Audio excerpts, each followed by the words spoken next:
আওয়ামী লীগের ঘোষিত complete shutdown কর্মসূচিকে কেন্দ্র করে কিশোরগঞ্জে সৃষ্টি হয়েছে উত্তেজনাকর পরিস্থিতি।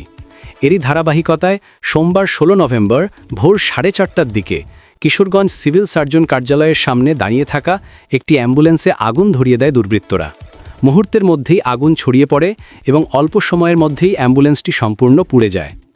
ঘটনার খবর পেয়ে কিশোরগঞ্জ ফায়ার সার্ভিসের একটি ইউনিট দ্রুত ঘটনাস্থলে পৌঁছায়। তবে ততক্ষণে পরিস্থিতি প্রায় নিয়ন্ত্রণের বাইরে। ফায়ার সার্ভিস সদস্যরা আগুন নেভাতে সক্ষম হলেও যানটি আর রক্ষা করা যায়নি। ফায়ার সার্ভিসের স্টেশন অফিসার আবদুল্লাহ খালিদ জানান, খবর পাওয়ার সঙ্গে সঙ্গে আমরা ঘটনাস্থলে পৌঁছাই, কিন্তু আমাদের পৌঁছানোর আগেই অ্যাম্বুলেন্সের বড় একটি অংশ পুরোপুরি পুড়ে যায়।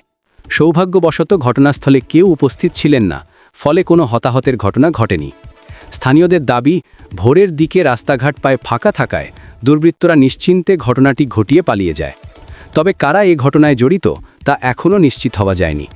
পুলিশ বিষয়টি তদন্ত করছে এবং আশেপাশের সিসিটিভি ফুটেজ সংগ্রহের উদ্যোগ নেওয়া হয়েছে।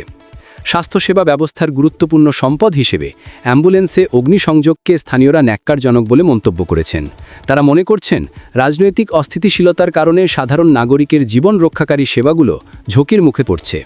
এদিকে সংশ্লিষ্ট প্রশাসন বলছে, শহরের নিরাপত্তা জোরদার করা হয়েছে এবং এ ধরনের নাশকতামূলক কর্মকাণ্ডের বিরুদ্ধে কঠোর ব্যবস্থা নেওয়া হবে।